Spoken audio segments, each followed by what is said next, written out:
Yes sir. अच्छा जो मैंने आम कोष संबंध में क्लास 8 रे भी पढ़ीचु। कोषर मुख्य तीनोटी उपादान है कोष भित्ति, कोष प्रतिभा नेस्टी एवं कोष रस। कोष रस रे विभिन्न प्रकार कोष अंगिका था।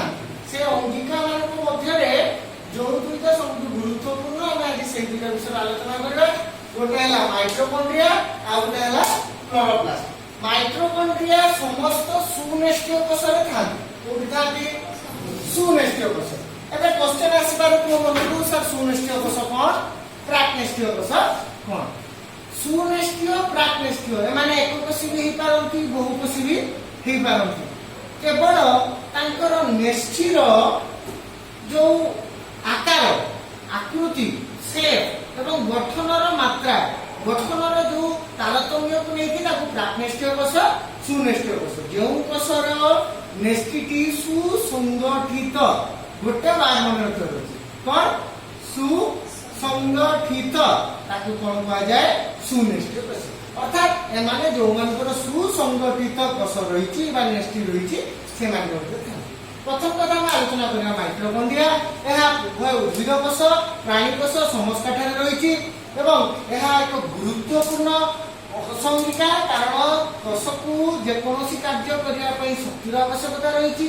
शक्तिर सृष्टि, शक्तिर संचय ए सब कार्य के करूछि ना माइटोकॉन्ड्रिया। माइटोकॉन्ड्रिया देखिबा को काकुड़ी बोली को परि काकुड़ी हैला सिलिंड्रिकल से एवं एहार दुईटी कोन रहिछि ना स्तरण रहिछि। एटा देखि मिसी गला मो एटा के हल्का कर दोछि। देखो तार दुईटा स्तरण गोटे हैला बहिस्तर आ गोटे हैला अंतस्तर।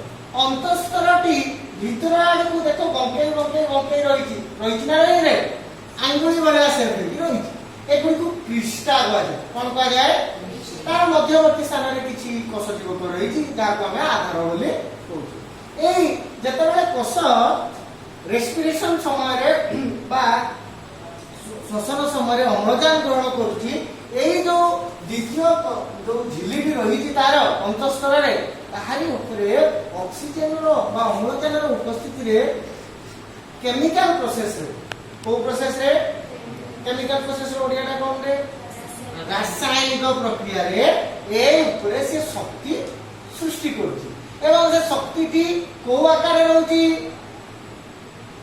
एटीपी आकार रे रहउछि। ता एटीपी रो अर्थ पुनी कोन एडिनोसाइन ट्राइफॉस्फेट एवं याकू जेहेतु ये शक्ति गुड़ा को एटी तयारी करूछि आको शक्ति मुद्रा कहबो। कोन कहबला एवं ए शक्ति मुद्रा गुड़ को केडी स्टोर हे रहउछि बा संग्रहित हे रहउछि कोठी ना माइटोकॉन्ड्रिया। से माइटोकॉन्ड्रिया कोन कहजो शक्ति केंद्र। बुझिएला तुम परीक्षा लिखला बेले लिखिबो काहे के शक्ति मुद्रा कहा जाए, काहे के शक्ति केंद्र। ताले एटा तो एठी शक्ति मुद्रा गुडी को एई ऊपर थाती, शक्ति केंद्र आ भीतर पूरा रहउछि। ता छडा आर स्पेशलिटी कोन ना आर निजस्व डीएनए अछि ना नै, राइबोसोम अछि। अर्थात राइबोसोम अछि माने से निज शरीर रे आवश्यक पुष्टिसार संश्लेषण करि पारुछि। तेणु ताको अर्धपारगम्य झिल्ली मध्ये कहा जाए। कोन कहा जाए अर्धपारगम्य झिल्ली। बुझिएला आउ किछि असुविधा जदि कार किछि डाउट अछि पछरे तो सॉरी अर्ध स्वयं चालित अंग अर्धपारगम्य झिल्ली कोष भित्ति को कोष झिल्ली को कहा जाए अर्ध स्वयं चालित अंगिका। जेहेतु जहा पाखरे दुईटा जिनिस थिबो गोटे हला डीएनए अणु आ गोटे हला राइबोसोम ताकू कोन कहा जिवो अर्ध स्वयं चालित अंग। एवं एटा हला उद्भिद कोष कथा, प्राणी कोष कथा। एबे द्वितीय गुरुत्वपूर्ण कोष अंगिका को आसीबा जहा होछि कोन लवक। एहा केवल कहा पाखरे थाए उद्भिद कोष पाखरे थाए। एवं लवक तीन प्रकार केते प्रकार कोन कोन ल्यूकोप्लास्ट एवं आमे आज से क्लोरोप्लास्ट विषय आलोचना करबा। क्लोरोर अर्थ है ग्रीन। उद्भिदर सबुज देखा जाउथुवा अंग पाखरे गुडिक था एवं एहार काम कोन ना जेहेतु सबुज आ पाखरे गोटे सबुज कोणा गोटे पिगमेंट रहिछि जहार उपस्थिति रे से सूर्यक ठार आसुवा सौर शक्ति को ग्रहण करी केमिकल प्रोसेस रे ताकू श्वेतसार जातीय खाद्य रे कन्वर्ट करि पारुछि। तेणु